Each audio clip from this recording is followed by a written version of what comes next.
بسم اللہ الرحمن الرحیم، السلام علیکم۔ آپ دیکھ رہے ہیں الف نیوز اور میں ہوں آپ کے ساتھ ماجد علی۔ شامل کرتے ہیں پاکستان اور دنیا بھر سے online headlines. Gaza جنگ بندی کے ثالث قطر کے امیر نے اسرائیل کو سیز فائر ختم کرنے کا ذمہ دار ٹھہرا دیا۔ قطری امیر شیخ تمیم بن حمد الثانی نے کہا ہے کہ اسرائیل نے غزہ جنگ بندی معاہدے کی پاسداری نہیں کی۔ ماسکو میں روسی صدر ولادیمیر پوٹن سے ملاقات کے موقع پر شیخ تمیم بن حمد الثانی نے کہا کہ اسرائیل غزہ میں جنگ بندی کے معاہدے کا احترام کرنے میں ناکام رہا ہے۔ انہوں نے کہا کہ جیسا کہ آپ جانتے ہیں، ہم نے مہینوں پہلے ایک معاہدہ کیا تھا، لیکن بدقسمتی سے اسرائیل نے اس معاہدے کی پاسداری نہیں کی۔ قطر کے حکمران اس معاہدے کے اہم ثالث تھے۔ کئی مہینوں کے طویل مذاکرات کے بعد حماس اور اسرائیل نے جنوری میں 3 مرحلوں پر مشتمل جنگ بندی کے منصوبے پر اتفاق کیا تھا، لیکن 18 مارچ کو اسرائیل نے ان کلو پر بمباری دوبارہ شروع کر دی۔ امریکہ نے یمن کے دارالحکومت سینا پر فضائی حملے کر دیے، حوثی میڈیا کا دعویٰ۔ امریکہ نے مبینہ طور پر یمن کے دارالحکومت سینا پر کئی فضائی حملے کیے، جس میں ایک شخص کے ہلاک ہونے کی اطلاعات سامنے آئی ہیں۔ غیر ملکی خبرساں ایجنسی کی رپورٹ کے مطابق یمنی حوثی باغیوں کے میڈیا نے جمعرات کو دعویٰ کیا کہ حوثیوں کے زیر قبضہ دارالحکومت سینا پر 12 سے زائد فضائی حملے کیے گئے، جن کا الزام امریکہ پر عائد کیا گیا ہے۔ ڈونلڈ ٹرمپ نے ایرانی جوہری تنصیبات پر اسرائیلی حملے کی منصوبہ بندی منسوخ کر دی۔ امریکی اخبار نیو یارک ٹائم نے بدھ کو اپنی ایک رپورٹ میں بتایا ہے کہ امریکی صدر ڈونلڈ ٹرمپ نے ایران کے جوہری پروگرام کو محدود کرنے کے لیے مذاکرات کا راستہ اختیار کرتے ہوئے اسرائیل کے مجوزہ حملے کو روک دیا۔ امریکی اخبار کی رپورٹ کے مطابق صدر ڈونلڈ ٹرمپ کی جانب سے یہ فیصلہ ایران کے ساتھ جوہری پروگرام سے متعلق معاہدے پر بات چیت کے پیش نظر کیا گیا ہے۔ ایران جوہری بم بنانے سے بہت دور نہیں، رافیل گروسی۔ جوہری توانائی سے متعلق اقوام متحدہ کے ادارے IAEA کے سربراہ رافیل گروسی بدھ کے روز تہران پہنچے اور انہوں نے ایرانی وزیر خارجہ عباس عراقچی سے ملاقات کی، جبکہ جمعرات 17 اپریل کو ان کی ایران کی جوہری توانائی کی ایجنسی کے سربراہ محمد اسلامی سے بھی ملاقات ہوئی۔ تاہم ایران کے اپنے دورے پر روانہ ہونے سے قبل انہوں نے فرانسیسی اخبار سے بات چیت کرتے ہوئے کہا کہ ایران جوہری بم بنانے کی صلاحیت سے اب بہت دور نہیں ہے۔ انہوں نے کہا کہ یہ ایک معمے کی طرح ہے، اب ان کے پاس مختلف اجزاء ہیں اور ایک دن وہ بالآخر انہیں ایک ساتھ جمع کر سکتے ہیں۔ سعودی وزیر دفاع سرکاری دورے پر ایران پہنچ گئے۔ سعودی عرب کے وزیر دفاع شہزادہ خالد بن سلمان بن عبد العزیز اعلیٰ قیادت کی ہدایت پر سرکاری دورے پر تہران پہنچ گئے۔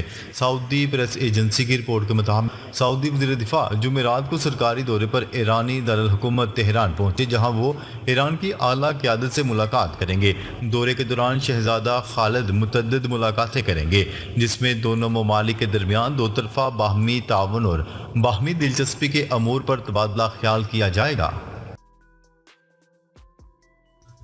چین کا ٹرمپ کو سخت پیغام، دھمکیاں دینا بند کریں، ہم تجارتی جنگ سے نہیں ڈرتے۔ چین نے امریکہ کے صدر ڈونلڈ ٹرمپ کے حالیہ بیانات پر رد عمل دیتے ہوئے کہا ہے کہ دھمکیوں اور بلیک میلنگ سے معاملات حل نہیں ہوں گے۔ اگر امریکہ واقعی بات چیت سے مسئلہ حل کرنا چاہتا ہے تو برابری اور باہمی احترام کی بنیاد پر مذاکرات کرے۔ چینی وزارت خارجہ کے ترجمان نے کہا ہے کہ چین لڑنا نہیں چاہتا مگر لڑائی سے ڈرتا بھی نہیں ہے۔ انہوں نے واضح کر دیا ہے کہ تجارتی جنگ یا ٹیرف وار میں کوئی فاتحہ نہیں ہوتا۔ ڈونلڈ ٹرمپ کی معاشی پالیسی پر کیلیفورنیا کا بڑا وار، امریکی حکومت کے خلاف مقدمہ دائر۔ امریکی ریاست کیلیفورنیا نے صدر ڈونلڈ ٹرمپ کی ٹیرف پالیسیوں کے خلاف وفاقی حکومت پر مقدمہ دائر کر دیا۔ گورنر گیون نیوزم اور اٹارنی جنرل نے بدھ کے روز اعلان کیا تھا کہ ڈونلڈ ٹرمپ کو یک طرفہ طور پر درآمدی اشیاء پر بھاری ٹیرف عائد کرنے کا کوئی آئینی اختیار نہیں ہے۔ یہ اب تک کا سب سے سخت قانونی رد عمل ہے، جس سے امریکہ کی اندرونی معاشی سیاست میں تناؤ مزید بڑھے گا۔ اسرائیل کے غزہ پر روزانہ کی بنیاد پر حملے، غزہ کا 30% حصہ سیکیورٹی کارڈر میں تبدیل۔ اسرائیل کے غزہ پر روزانہ کی بنیاد پر حملے جاری اور فوج فلسطینیوں کے علاقے میں مزید پیش قدمی بھی کر رہی ہے۔ اس تناظر میں اسرائیلی فوج نے اعلان کیا ہے کہ اس نے غزہ کی پٹی کے تقریباً 30% حصے کو اپنے کنٹرول میں لے لیا ہے اور اسے سیکیورٹی کارڈن میں تبدیل کر دیا گیا ہے۔ یہ علاقہ ایک بفر زون بن چکا ہے جس میں فلسطینی رہائش نہیں رکھ سکتے ہیں۔ صہیونی فوج کے ترجمان نے ایکس پر کہا ہے کہ ہم نے غزہ کی پٹی کے تقریباً 30% حصے کو ایک جدید دفاعی سیکیورٹی زون کے طور پر اپنے کنٹرول میں لے لیا ہے۔ غزہ میں اسرائیل کی خیموں سمیت مختلف مقامات پر بمباری سے 21 فلسطینی شہید۔ اسرائیل نے غزہ میں خیموں سمیت مختلف مقامات پر حملے کرتے ہوئے مزید 21 فلسطینیوں کو شہید کر دیا۔ غیر ملکی خبرساں ادارے کی رپورٹ کے مطابق غزہ میں امداد کے داخلے پر اسرائیلی بندش 7ویں ہفتے میں داخل ہو گئی، جس کے باعث غزہ کی انتہائی قلت کا شکار بچوں کی تعداد بڑھنے لگی۔ غزہ پر تازہ اسرائیلی حملے میں مزید 21 فلسطینی شہید ہو گئے، جس میں سے بچوں سمیت 15 افراد خیموں پر بمباری میں شہید ہوئے۔ امریکہ دوسروں کو مجبور کرنے اور دھونس دینے کے لیے ٹیرف کو ہتھیار بنا رہا ہے۔ چین کا کہنا ہے کہ امریکی ٹیرف میں اضافہ اب معاشی معنی نہیں رکھتا۔ چینی میڈیا کے مطابق چین کی وزارت خارجہ کی ترجمان نے جمعرات کو کہا کہ چین کی بعض مصنوعات پر امریکہ کی طرف سے 245% ٹیرف اب معاشی معنی نہیں رکھتا۔ ترجمان نے نشاندہی کی کہ چین نے یہ بات بالکل واضح کر دی ہے کہ چین پر امریکی ٹیرف میں اضافہ ایک نمبر گیم بن چکا ہے، جس سے معاشی طور پر اب کوئی زیادہ فرق نہیں پڑتا۔ ٹرمپ انتظامیہ کا ہارورڈ یونیورسٹی پر دباؤ میں اضافہ ٹیکس استثناء واپس لینے کا فیصلہ۔ امریکہ کے صدر ڈونلڈ ٹرمپ کی انتظامیہ نے ہارورڈ یونیورسٹی کا ٹیکس استثناء ختم کرنے کا حکم دے کر ایک اہم اور متنازع قدم اٹھایا ہے۔ یہ فیصلہ ڈونلڈ ٹرمپ انتظامیہ کی جانب سے انٹرنل ریونیو سروس کو ہدایت دینے کے بعد سامنے آیا، جس کے تحت ہارورڈ سے خیراتی تعلیمی ادارے کا درجہ واپس لیا جائے گا۔ اس سے قبل صدر ڈونلڈ ٹرمپ نے ہارورڈ یونیورسٹی کو دی جانے والی $2 ارب سے زیادہ کی وفاقی امداد بھی روک دی تھی۔ کانگو میں کشتی کے خوفناک حادثے کے نتیجے میں خواتین اور بچوں سمیت 50 افراد ہلاک اور 200 افراد لاپتہ ہو گئے۔ مقامی ذرائع کے مطابق کانگو کے شمال مغربی علاقے میں کشتی میں سوار ایک خاتون کھانا پکا رہی تھی کہ اچانک آگ بھڑک اٹھی، جس کے بعد کشتی آگ کی لپیٹ میں آ گئی اور ڈوب گئی۔ روسی سپریم کورٹ نے طالبان کو کالعدم تنظیموں کی فہرست سے نکال دیا۔ ماسکو سے روسی خبرساں ایجنسی کی رپورٹ کے مطابق روسی عدالت نے پروسیکیوٹر جنرل کی درخواست پر طالبان پر پابندیاں معطل کر دی۔ رپورٹ کے مطابق عدالتی فیصلے کے بعد طالبان کے روس کی دہشت گرد تنظیموں سے نکلنے کی راہ ہموار ہوگی۔ واضح رہے کہ روس نے 2003 میں افغان طالبان کو باضابطہ طور پر دہشت گرد تنظیم قرار دیا تھا۔ عراق سے گرد و غبار کا طوفان سعودی عرب پہنچ گیا۔ سعودی عرب کے محکمہ موسمیات کا کہنا ہے کہ ملک کے بیشتر علاقوں سے ہوتا ہوا گرد و غبار کا طوفان نجران پہنچ گیا ہے۔ سعودی خبرساں ادارے کی رپورٹ کے مطابق گرد و غبار کے طوفان کے باعث محکمہ تعلیم ریجن کے تمام اسکولوں میں تدریسی عمل متاثر ہوا۔ گزشتہ روز طلبہ اور اساتذہ کی سلامتی کے لیے تدریسی عمل آن لائن انجام دیا گیا۔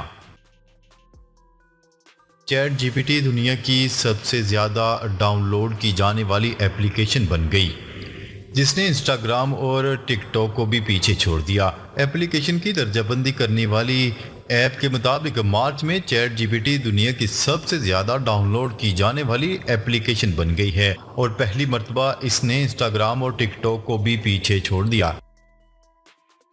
سوڈان کی ریپر سپورٹ فورسز نے 2 سالہ جنگ کے بعد فوج کی حمایت یافتہ انتظامیہ کا مقابلہ کرنے کے لیے اپنی حکومت کے قیام کا اعلان کر دیا۔